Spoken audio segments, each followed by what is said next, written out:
Okay, this is the second part of our physics block.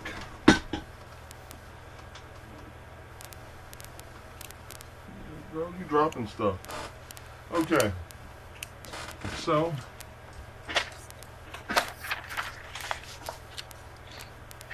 let's go in. Okay. Now what we're going to do is we kind of talked about the laws of motion, but what we are going to do is we're going to go in deep.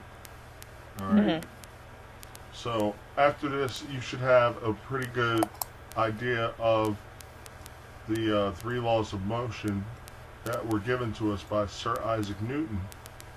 And we're going to talk about the first law. The first law deals with mass and inertia. All right. So, an object tends to rest, or an object at rest tends to stay at rest, and an object in motion tends to stay in motion in a straight line at a constant speed if it's in motion. All right. So, what does this mean? All right. We're talking about inertia. Okay? And inertia is the tendency of a body to either stay still or keep moving. For example, you see a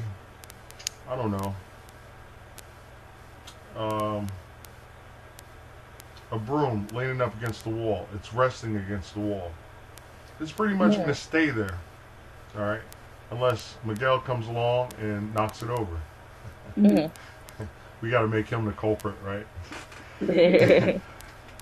And then if I am driving a car and I don't know, at 10 miles an hour, 10 meters per second, whatever, we'll use meters per second because that's what we deal with a lot in physics.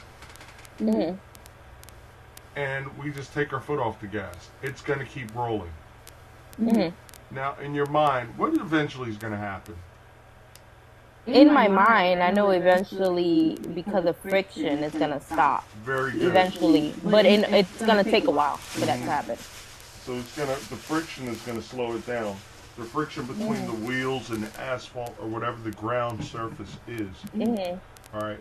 So inertia is that property of matter. Is the property of matter which... I'm sorry, my notes are just kind of... Which causes matter to resist the change in motion. All right. So mass is one of the four basic measurements. It's a measure of the amount of inertia that an object possesses. All right. So if we're driving in a car and I don't have a seatbelt on, and you're driving and you make a quick turn, what's going to happen to my body? And I make a quick turn to the left. You're to the left, then you're kind of gonna jerk to the right. Very good, because my mass, the mass of my body, however many kilograms I weigh, depending on that, the more mass you have, the more inertia you're gonna have. And basically, what's gonna happen is my body's gonna be like, no, we don't want to turn. We've been driving in a straight direction, and unless I have a seatbelt on, which locks me into place, so to speak, or keeps me restrained in the seat, my body is just going to fly off to the right, opposite turn. So, which has more inertia? An object of a mass of 6 kilograms or one with 3? One with 3. Which has more mass? 6 kilograms or 3 kilograms? The 6 kilogram is more. Okay, so it's going to have more inertia. Oh, okay. All right, more mass. Oh, yes, that's true, because it's going to take a lot more to stop a 6 kilogram than to stop a 3 And whatever kilogram. force that's going to act on the body is going to have to be greater with that 6 kilogram object as opposed to the 3 kilogram object. All right? Exactly. So, which has more tendency to remain at the speed at which it is going? The 6 kilogram object or the 3 kilogram object? The 3. To keep going in the speed that it's going? Yes. The 3 kilogram? The 6 kilogram. This, okay. No, I'm just thinking because the 3 kilogram is going to be so much lighter that it's just going to be floating. So I have this image that it's just easier for it to Just move. think more mass, more inertia, Yeah. Okay. and more force is going to be required in order to keep it at rest or keep it in motion. Got it. Because it won't take much to stop the 3 kilogram, but it'll take a lot more to stop the 6 kilogram. Very good, very good. Okay, makes sense. Now, which is more likely to hurt, being hit by a bowling ball or being hit by a marble if they're moving at the same speed? The bowling ball. Okay, because force equals mass times acceleration. Mm-hmm. So this is what we're trying to get in your mind. And like I said, I spoon feed this to you. You know, very simple concepts, and then I expound on them. The bowling ball has more mass or more inertia. All right, which is kind of the same thing. So you think more mass, more inertia. Inertia is the tendency to keep going or to stay at rest. At rest. Right. So, let's go into Newton's second law of motion. Newton's second law of motion. All right. Is I know the second law. I don't know how to word it, but I know it's the amount of force that it takes to either stop or move an object has to be more than its inertia, basically. Okay. Well, let's do this.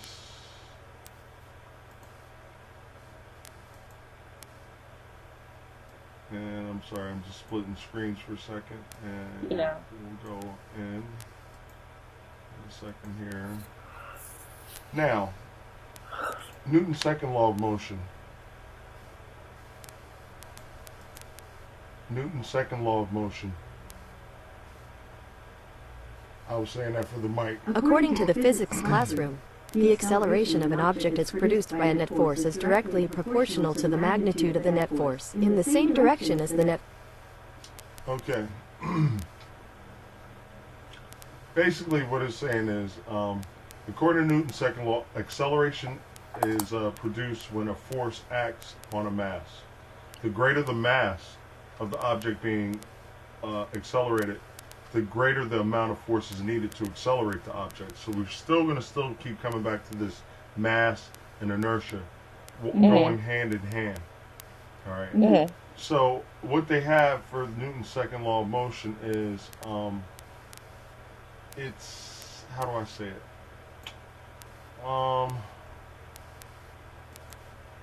It's basically, let's just do it in a nutshell.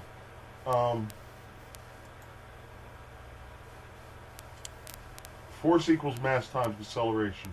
All right, that's basically it in a nutshell. Because there's a big description, and I can't locate it right now, and it's not important because we're just going to break down to force equals mass times acceleration anyway, and so we'll just leave it right there. Now, in your mind, is mass a vector or a scalar? A scalar has no direction. So, hold on. Think about it. A scalar has no direction. So, mass is a scalar.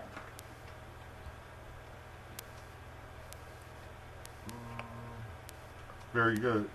Because it can't be, mass can't really be assigned a direction. It's a scalar like time.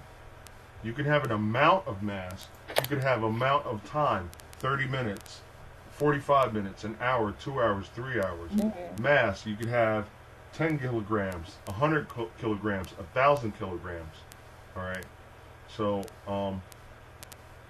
mass is definitely a scalar because it cannot be assigned a direction. Like when we talk about our speed versus velocity. What's the difference between speed and velocity? Speed and velocity, they're both distance over time, but with velocity you have direction, with speed you don't. Very good. All right. I'm remembering what you tell me. I know, that's good. All right, so which would require more force or a greater force? Accelerating a 2 kilogram object at 2 meters per second or a 4 kilogram object at 5 meters per second squared? the 4 meters, the larger one, the The 4 larger one. kilograms at 5 meters per hour. So what I'm going to do on the board is I'm going to look at these. Force is mass times acceleration. So, and the force will be in newtons.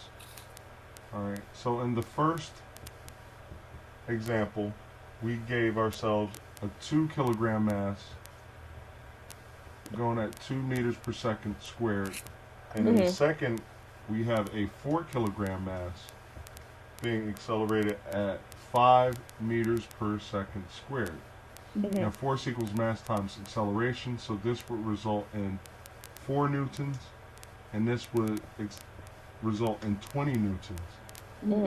All right. So it's just always good to be able to do the math so you can come up with specific amounts of force. And the page is not cooperating.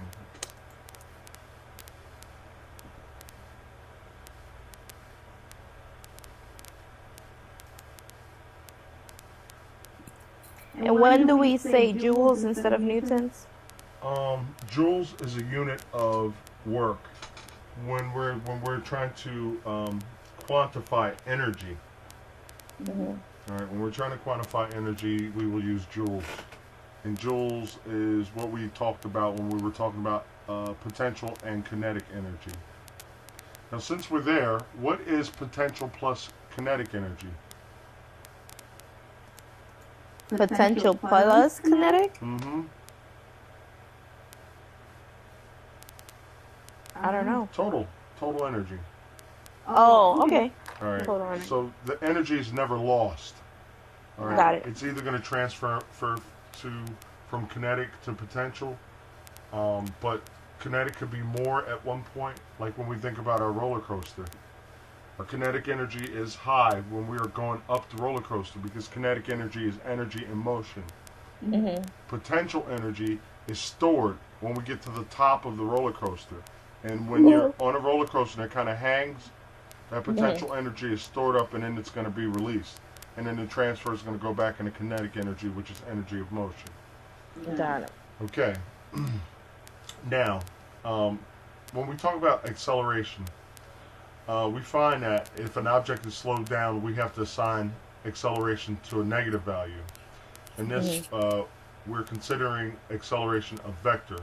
So a lot of times when we are talking about projectile motion, we may be going up 29.4 meters per second, but we have 9.8 meters per second squared acting downward, slowing us down, because that is gravitational pull, trying to pull us back towards the earth. All right, so we talked about the ball being dropped from a building, all right, and you told me, and you were exactly right when you told me this, when we talked about what would the speed be. This is us down here in the bottom, or this is you throw the ball upward, all right, at an initial speed of 29.4 meters per second. But what happens is you throw the ball, it goes up, up, up, up, up, up, up, and then it starts to come back down. So at the height, you told us that 0 meters per second was the speed of the object. All right. Yep. So, acceleration, what is the acceleration formula? The acceleration. I remembered it. Yeah, you did. Give me 1 second.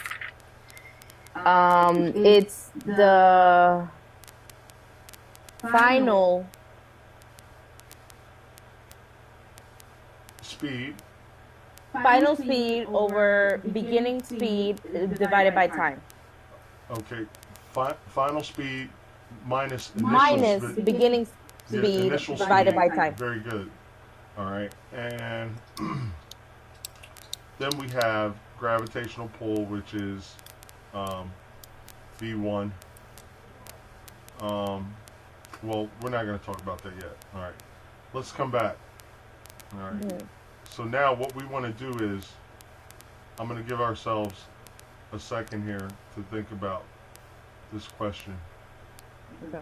And let me, all right, word this question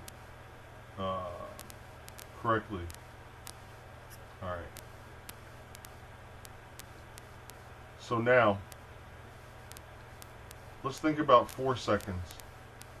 Mm-hmm. We're going to throw the ball up. It's going to go up 4 seconds. All right. So let's come back. Well, we won't erase that. Acceleration is equal to v final speed minus v initial speed over time. All right. Mm-hmm. So v initial is 29.4 meters per second, right? Mm-hmm. All right. Now, A is going to be assigned acceleration because we're throwing it up against gravity, right? Mm-hmm. So we will put negative 9.8 meters per second squared there. Mm-hmm. All right. So we're going to have a minus sign there because that indicates that the acceleration is downward and the opposite direction of the velocity. All right. Okay. So that's just gravity. All right. So eventually what's going to happen, we're going to have distance, because we want to track how much distance. And I'll remind you, v sub 0, which is initial, times time plus 1/2 at squared. All right. Now, this is not a dropping scenario, because in a dropping scenario, the v sub 0 t is going to be eliminated, because it's going to be 0 for an initial speed.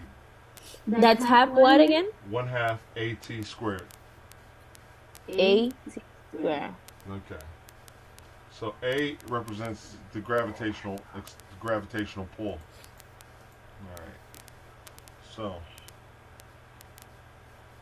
I just want to cover that. All right. So the ball's been thrown up at an initial speed of 29.4. Using the equation for distance, or we'll say displacement in our case, we want to calculate the position of the ball after 4 seconds. So we're going to throw it upward, and we want displacement.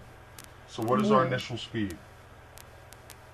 Our initial speed is 29.4. Yeah, 29.4 meters per second. Mm-hmm. And then time is going to be 4 seconds, because we want to find out where it is after 4 seconds.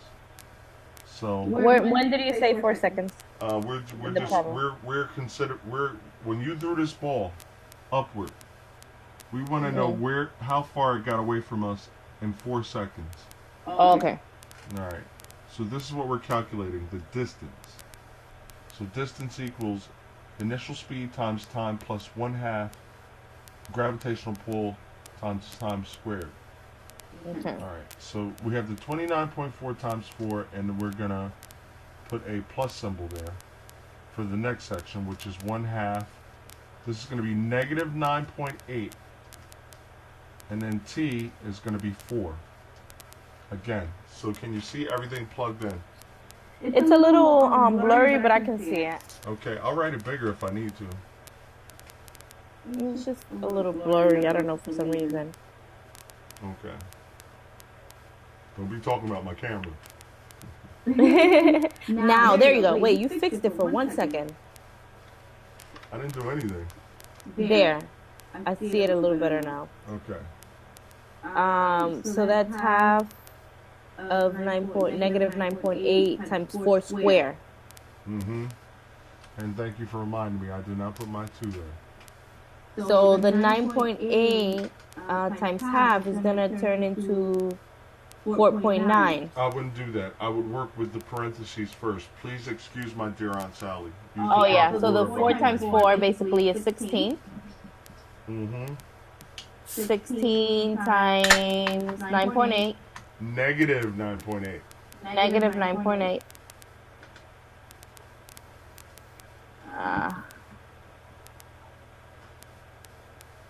Give me 1 second.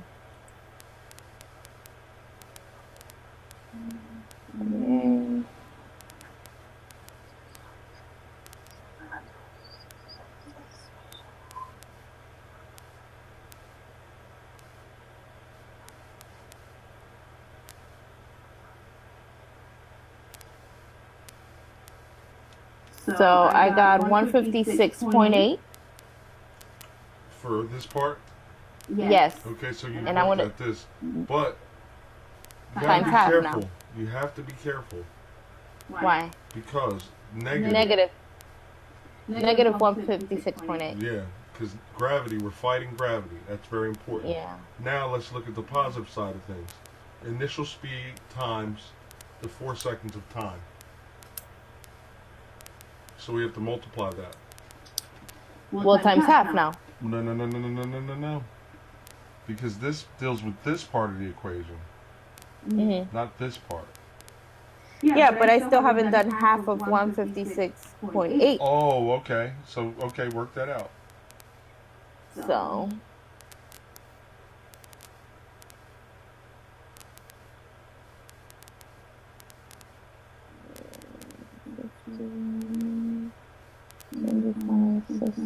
I believe it's 78.4. Let me just double check. Okay.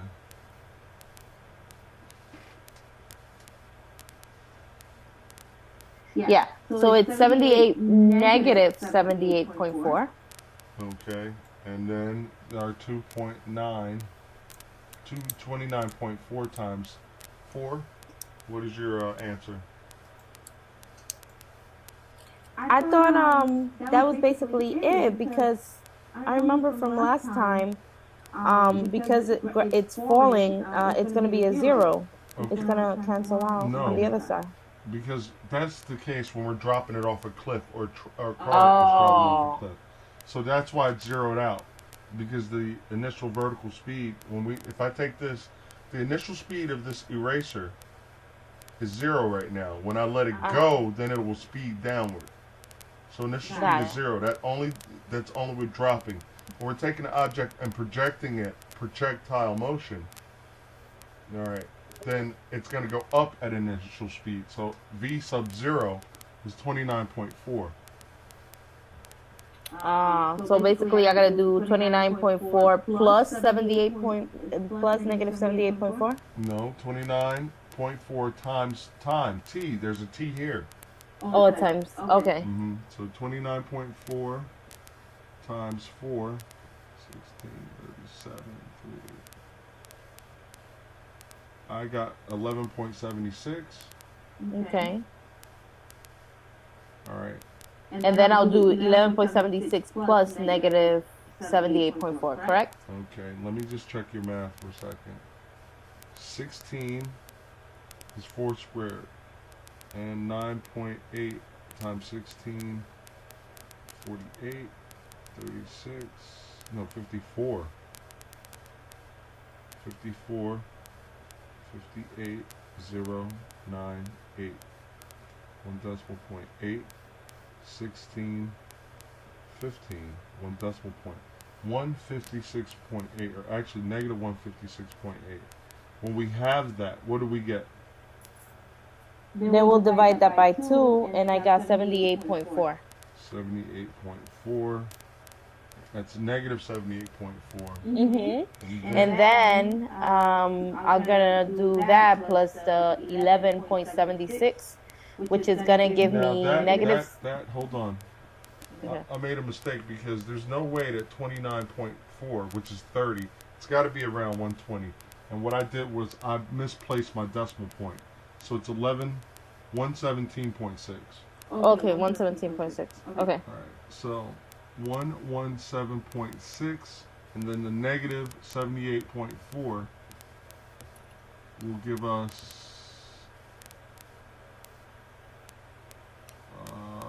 6 minus 4 is 2. That's a 0, 7, 9, 3. So our object got 39.2 meters above us in 4 seconds. Yep. Got it. You get the same thing? Mm-hmm. Okay, so just to recap, we inputted 29.4 is initial speed, time is 4 seconds, plus 1/2 a, which is negative 9.8, times the time, 4 seconds. So what we want to calculate in this projectile motion problem is how high the object got away from us after 4 seconds. Yep. Now, what I want to know is how far does it get away from us in 5 seconds? And I want you to do it on your own. Okay.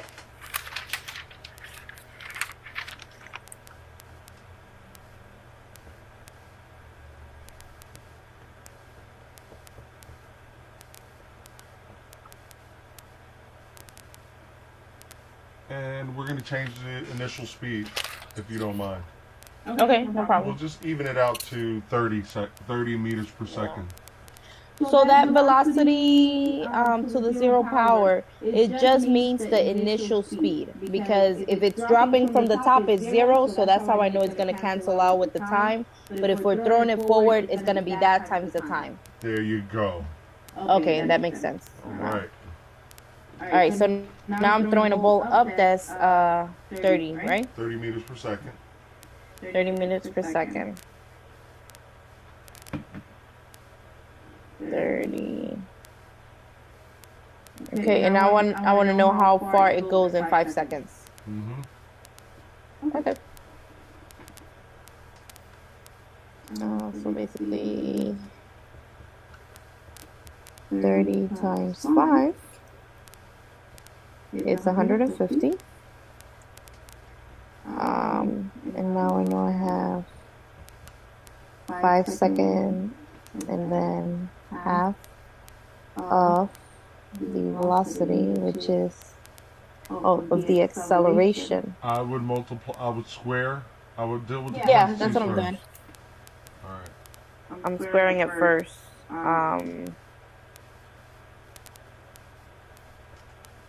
And it's going to be negative 9.8. If I'm throwing a ball from the top, it's going to be 9.8. But if I'm throwing it up, it's going to be negative 9.8, correct? Very good. Okay, because I'm fighting. Okay. 5 times 5 is 25. So I'm doing 25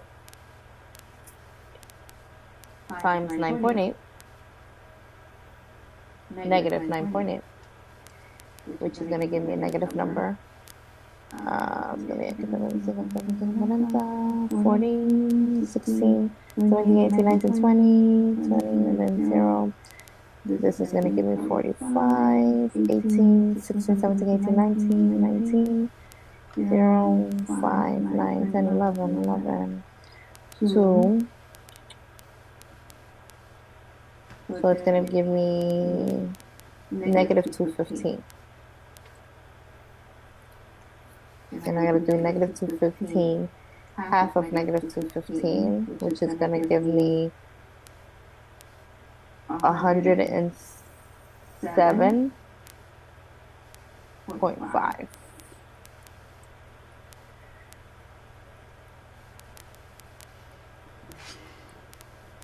Okay, your numbers aren't sounding like mine. So let's back up a little bit. 1 second. Let me just at least finish it to see if we got this. Oh, because you got 246 point. Oh, but you know what? I didn't have it. I multiplied it. So this is negative. This is going to wind up being negative 123.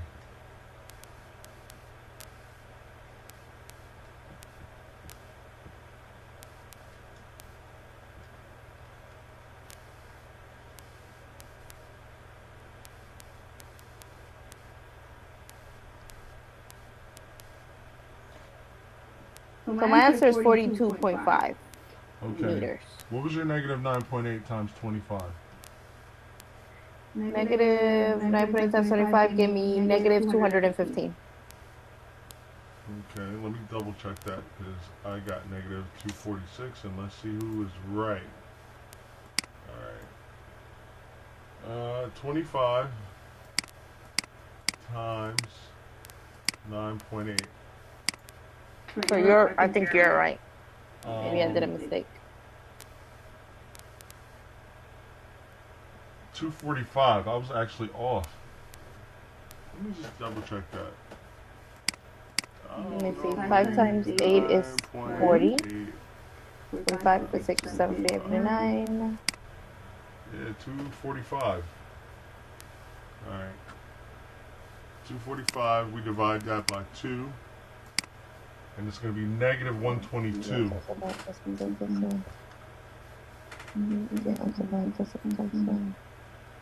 Yeah, so it is 245. I made a mistake by doing 215. Okay. So it's 245 divided by 2 instead. 122.5.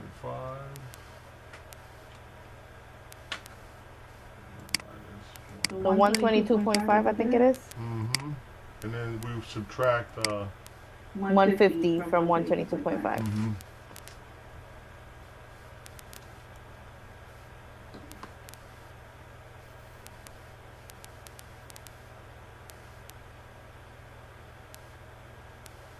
So my answer is 22.5 instead of 42.5. Okay, look at the board, because your math is coming off. If I have negative 122.5, all right, because we're coming back to the equation. All right, so we have negative 122.5 on this end, and then this we have 150 because 30 times 5 is 150, right? Mm-hmm. So it is 150.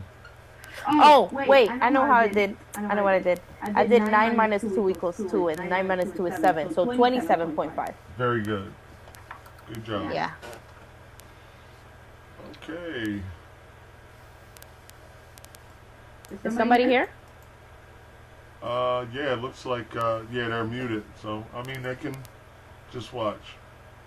If they don't, and, I think that's Mr. Younger. If you can just type in the message board if you have any questions, or send a question to the email if you have it. But right now we're doing the physics. All right. But yeah, it makes a lot of sense. It was a little rough doing it the first time, but it makes a lot of sense. Mm-hmm. Okay, so when the ball is thrown upward and on its way up, what is the what is the direction of acceleration? Upward. Okay, when the ball is thrown upward and on its way up, the direction of the acceleration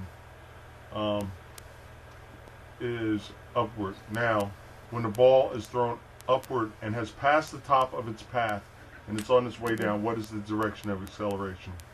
Downward. Okay. Now, we're not talking about, because we're talking about vectors and direction and stuff like that. So, this is an entirely different case from a drop ball.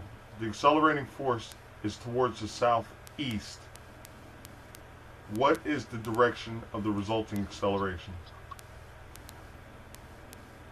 If the direction is southeast. So we have an object, and the direction of force is to the southeast, which means this is north, this is south, this is east, and this is west. What is the resultant force that's going to happen with this object? It's going to move southeast. Very good. Okay. It's just, Okay. I take this in steps. I move very, very slow. I don't go fast, you know. That's why, like, at the end of that last lesson, you were like, okay, acceleration is v sub 1 minus v sub 0 over time. And so that's my method. Because there is a lot to understand.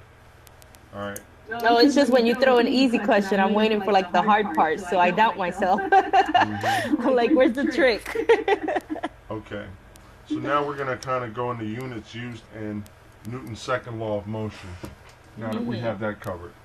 So we're going to use the force. All right. If we use force equals mass times acceleration, the force is in what unit? Newtons. Newtons. And then the mass is in what units? Kilograms. Okay. And so then we take that, and our units of acceleration would be Meters per second. meters per second. All right. Or meters per second squared if we're considering it over seconds. Because it'd be meters per second if we're talking about seconds. Now, all right, how much acceleration is produced by a force of 12 newtons exerted on an object of 3 kilograms of mass? 4 meters per second Squared. square. Okay. All right, to produce an acceleration of 4 meters per second squared on a bowling ball with a mass of 6 kilograms, how much force is required? 24 newtons. Okay. Now, here is your brain teaser here. All right. Suppose we wanted to accelerate a 1,200 kilogram car from 10 meters per second to 30 meters per second. And we want to do this in 8 seconds. So 1,200 kilogram car. 1,200? Yeah, kilograms. kg. We're going to accelerate it from 10 meters per second to 30 meters per second in 8 seconds. What force will be required? Now, I told you, this is a little bit of a brain teaser, so So what force do I need to accelerate it from 10 meters per second to 30 meters per second? 30 meters. So should it do the 30 minus 10 divided by 8? Of course, because that is the acceleration. We know what our force is. Well, we're trying to determine our force.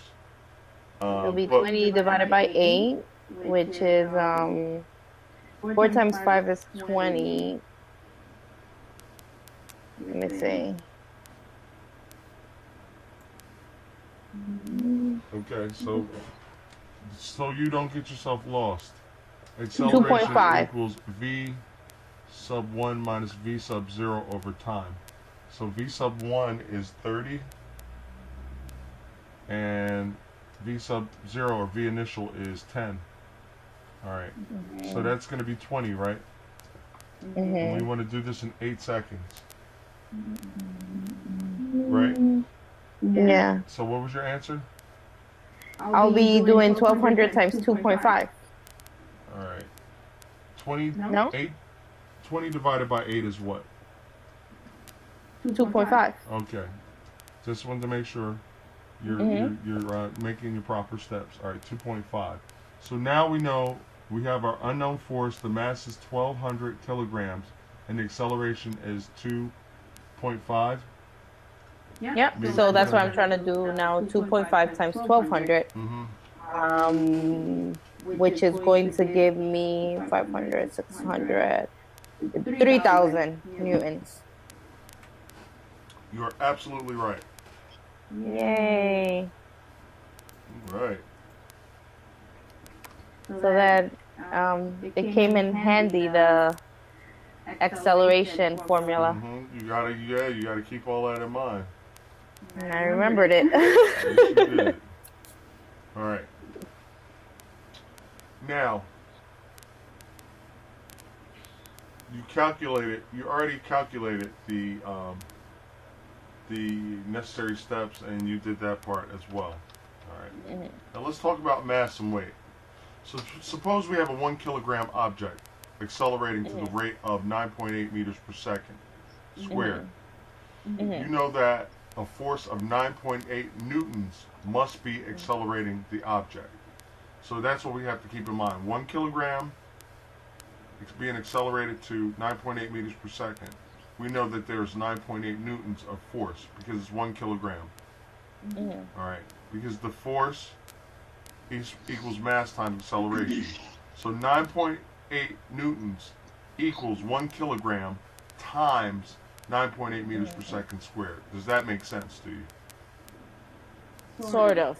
Okay. I'll do it on the board. What I said to you is, we have an object that is 1 kilogram. That's how much it weighs. And gravity is acting on it at 9.8 meters per second squared. Being the force, this is the mass. And actually, this is not the force. I'm sorry. This is the acceleration. Gravitational pull, no? Which is the acceleration. So when we have force equals mass times acceleration, and we have 1 kilogram times 9.8 meters per second squared. When we My force is multiply going to be that, 9.8. we know that this is 9.8 newtons. Is that clearer now? Clear. Yeah. Okay, awesome. So now, the acceleration, this is the acceleration that occurs when an object is released near the surface of the Earth. Foregoing allows us to state the general method for finding the weight of an object whose mass is unknown. Okay. So, and in your imagination right now, I want you to drop a mass of 10 kilograms. All right. So we have 10 kilograms. This is the new object that is being released or dropped from the surface of the Earth. Knowing this, we have an object of 10 kilograms that we're releasing. How much is the acceleration going to be?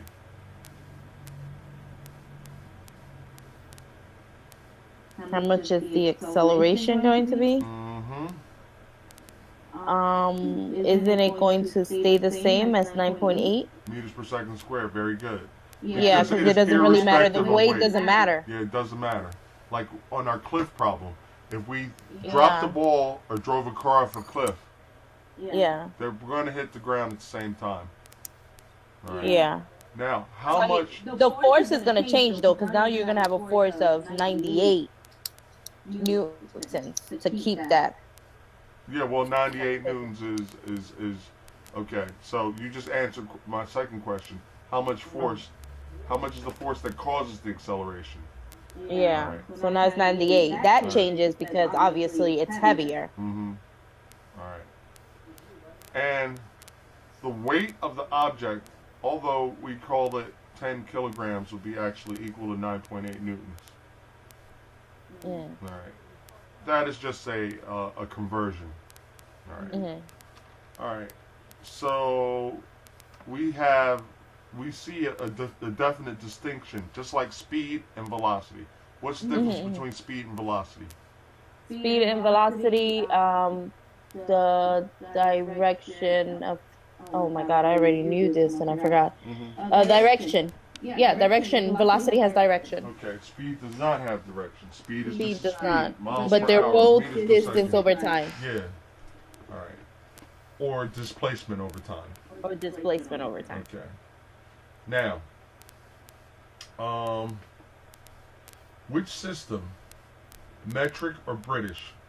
Now, gravitational pull, when we talk about it in the metric system, we say 9.8 meters per second. When we talk about it in the British system, 32. very good. Ooh, you're hot. 32 feet per second. Very good. All right. Now, which is more stable? The mass or the weight of an object? The mass. Because the weight could change. If you go to outer space, your weight will be different. Right. Right? Yeah. Okay. I'm scared of you. I'm scared. All right. So if two forces are being exerted on the same object at the same time, we have to determine the net force. All right. And we're going to talk about an equation in a minute here. I remember that. All right. This was the when I asked you, okay, you know, Miguel and his cousin, they're pulling on a toy. Miguel is 11 pounds. His cousin is 10 pounds. The net force that is going to be exerted on that toy Will be 1 pound. in Miguel's direction. Why? Because he has that extra pound over his cousin. Very good. Okay. So just for everybody, if they can see my little window, two kids are pulling on an object. Okay. This guy is 11 pounds. This guy is 10 pounds. So the net force is going to be 1 pound in the direction of the heavier child if two kids are pulling on a stuffed animal. All right. So let's talk about a grapefruit and a 1 kilogram grapefruit and a 3 kilogram pumpkin. All right. Now suppose we apply the forces to each object. Let's say if we exerted 3 times as much force on the pumpkin than we did on the grapefruit. All right. So you got that 1 kilogram grapefruit, 3 kilogram pumpkin. All right. Now we're going to apply force to each object. 3 times as much force on the pumpkin than on the grapefruit. All right. So perhaps we are going to exert 4 newtons on the grapefruit. How many newtons will we be exerting on the pumpkin? 12. Very good. So now we're going to apply Newton's second law in each case to calculate the acceleration of each object. So The acceleration of each object. So the acceleration of the pumpkin is 4 meters per second squared. And for the grapefruit, it will be 4 divided by 1. It will be 4. But for both of them, it will be 4 meters per second squared. It's actually the same thing. It's Square. the same thing, because the masses, you had a mass of 1 kilogram, and the pumpkin is 3 times as much. And the forces that we applied was 3 times greater on the larger object. All right. So we can see, even though we have a lighter, well, that was just proportional, you know. All right. Now, you know the gravitational constants as far as in the British system and the metric system. 32 feet per second, 9.8 meters per second. All right. So we sometimes we give the direction of gravity the title of G, which is downward. All right. G being gravity. So if that upward has been designated positive, the G is going to be negative, right? Because it's gravitational pull. Yep. So G is always negative going up, and it's always regular coming down. What'd you just say? G is always negative going up. Down. If you. Downward. Gravity acts downward. But that's what I'm saying. So if you throw something up, you're fighting gravity, so it's going to be negative. That is your initial force, initial speed going up. Yeah. But gravity, but it's positive. But keep in mind, it's positive. V sub 0 times T, when we did the displacement formula. Yeah. V sub 0 times T plus 1/2 A, which we could label G. We could replace G for A, right? Yeah, I like that better. Okay. Me too. But I kind of keep the formulas how they are, you know. Yeah. Because I want you. But I'm saying the G is going to be negative going upward, right, and it's going to be positive going downward. But the thing is I want you to have a clear picture of exaggeration, acceleration. Yeah.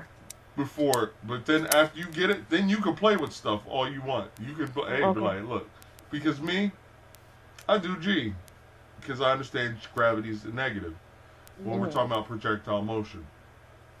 All right, so we got that out of the way. All right, objects on the moon weigh less than they do on the Earth. If we drop an object on the moon, the force of gravity will be less.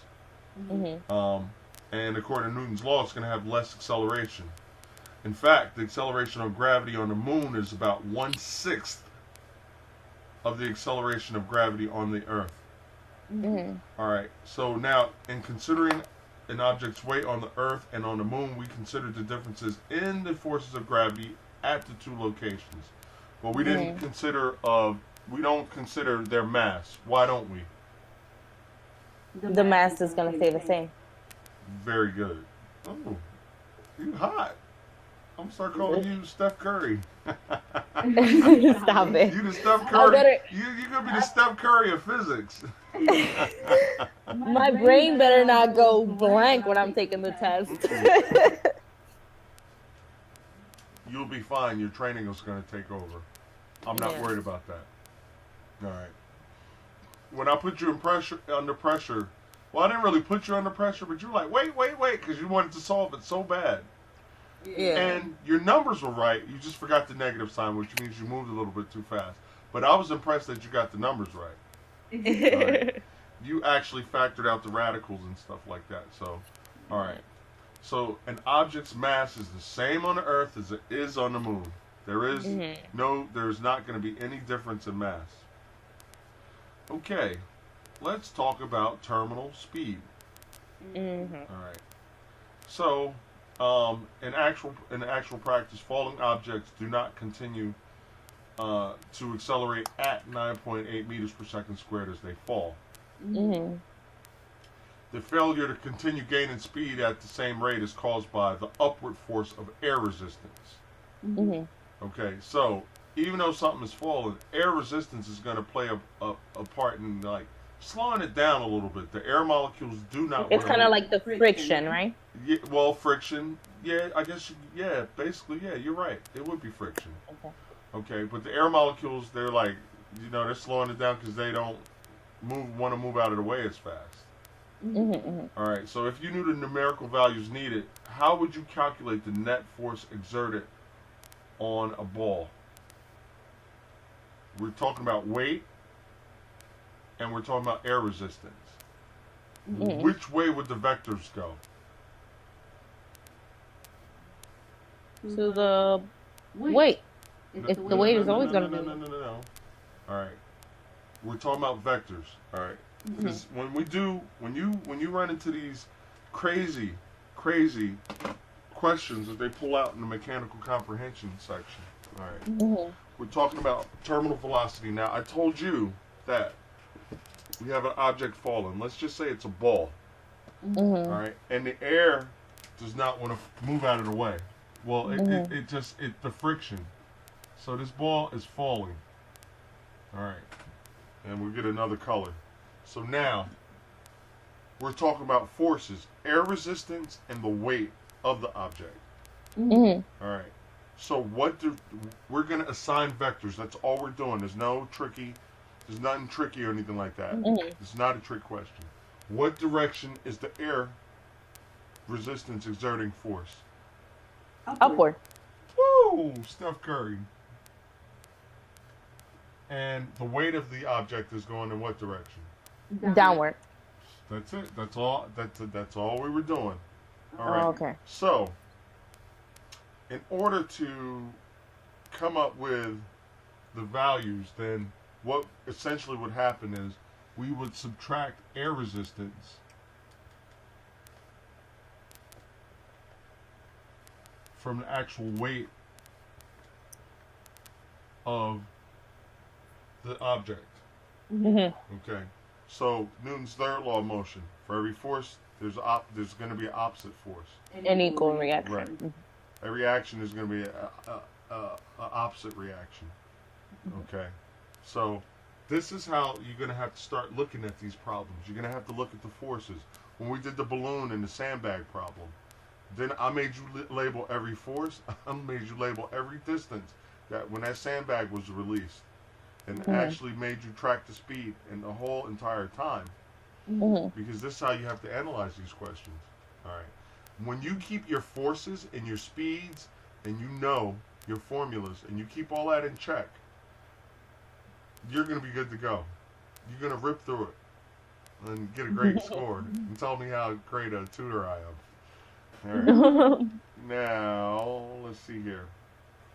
So, as downward speed increases, so does the air resistance. Okay? Because for every action, there's going to be an equal opposite reaction. Now, but there's going to come a time when the air resistance is going to equal the weight of the object. All right. So at this speed, it's no longer going to accelerate. This is what terminal velocity is. Terminal velocity? Yeah. It's when the air resistance equals the weight of the object. So do you think it's going to speed up anymore? Isn't terminal velocity when it hits the floor? When it hits the ground? It can't go no more. Terminal velocity is the final speed attained by an object. Oh, okay. At the point where air resistance equals the weight of the object. Now, it's still falling, but it's not going to fall any faster. Any faster. Okay. All right. So let's talk about a falling rock at a time when it's traveling at just less than terminal speed. All right. Will its acceleration be less than, equal to, or more than 9.8 meters per second squared just before you reach terminal velocity? Before you reach, it's going to be more. I would say less. You would say less? Okay. Because it's creeping up Remember that 1 second? That 1 second of dropping the object, and it got Yeah. 4.9. Your first response was no. It's 9.8. It traveled 9.8 because the law of gravity says it's 9.8 meters per second squared. But we were at 0. That was the initial speed, so I had to speed up. After that first second, it's good to go. All right. Let's see. And you're doing a great job, by the way. So 9.8 is basically the final speed, then the terminal velocity. Well, if you don't consider air resistance, yes. This is why I'm trying to get you to understand air resistance. Okay. Okay. So now we're going to talk about circular motion. All right. Have you ever heard of centripetal force? Centripetal what? Centripetal force. I believe you centrifugal slightly force. mentioned it before. All right. All right. Centrifugal force, centripetal force. My experience with it is when we bank an airplane. And let me give you a good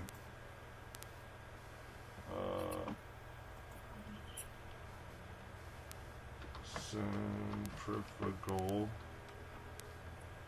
force on an airplane. Now, it could be an airplane, a car. It doesn't really mean images. And let's see if I can't.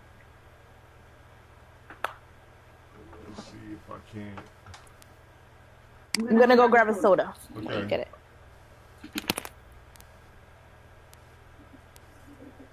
Try to share screen.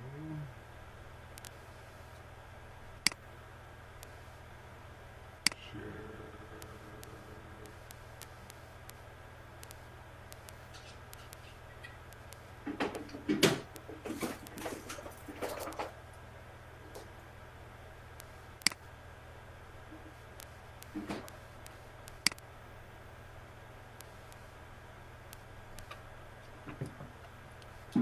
Okay, can you see the screen? Yes, I do. Okay. So now,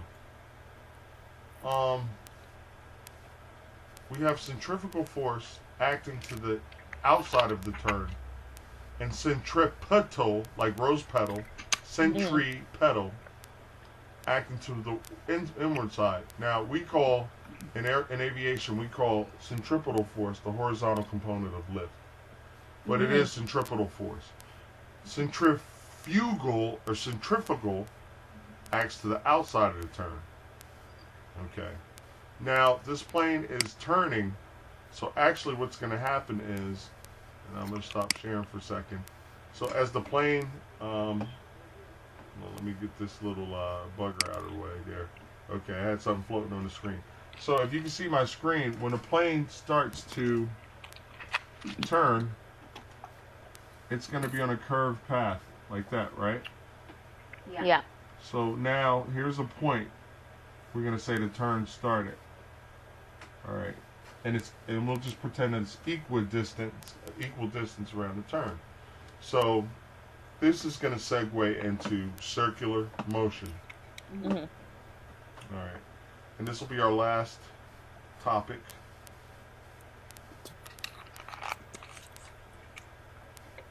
Not you.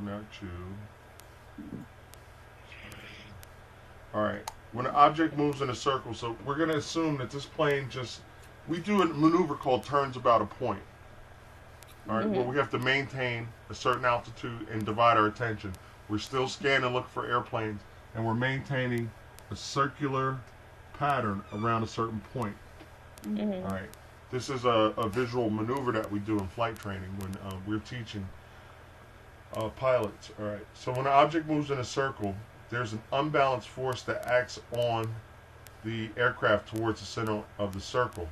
All right. So horizontal component of lift or centripetal.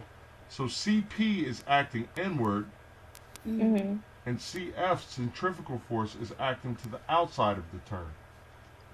This is a top view. What I showed you was a front view or like as if the plane was turning to you, flying towards you, and then it starts to turn out. All right. It's kind of like taking a rock or yo-yo and holding it by a string, and just whirling it around. All right. Your hand is actually the centripetal force, and the force that keeps it up in the air. Because we stop spinning it, what is it going to do? It's going to fall, right? Gravity is going to take over. But as long as we're providing that centripetal force, what's it going to do? It's just going to stay in the air and stay in the air. And keep moving. And keep moving. So the force that we're talking about is centripetal force.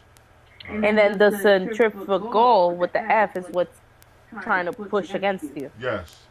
So basically what's happening is the object is going to accelerate. Because it's at the end of the string. When I go like this and bring it around, I'm accelerating it. Right? So that's really, really important. And yeah, we've hit our hour. So this learned a lot. Yeah, this is basically where we're going. We're going to talk about circular motion and radians and arc lengths and things of that nature and stuff like that. So and all that could be in the mechanical stuff? Yes. Well, you know, so, I mean, really, this could be an ice skater. And they will ask you, you know, at what point, what forces are acting on an ice skater. Ghana. You know what I'm saying? So, what I do is I hit basic physics concepts. So when you see the questions, and I'm going to hit you with questions. Familiar. I'm going to hit you with the questions.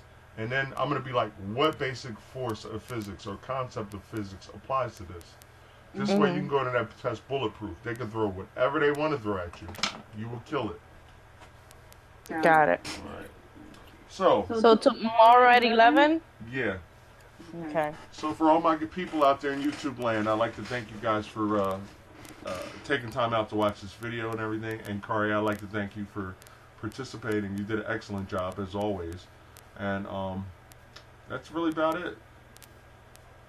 So thanks for watching. Stay tuned. Again, every Friday night, 9 p.m. to 11 p.m. Eastern, I'm here via live stream. And then we do this format like a Google chat, where you can actually take parts of whatever book, be it the SIFT, the AFOQT, the OAR, the ASTB, or the ASVAB. And you can basically just ask questions. It's a free forum every Friday night. So, I mean, hey, you know, I'm here. I open myself out up to the public and let you guys beat me up with questions. So, that's really basically about it. Kari, thank you very much for your attendance. And thanks for watching. All right, see you tomorrow. Hold up, I gotta say, please like and subscribe. I can't leave it right out. All right, bye-bye. Bye.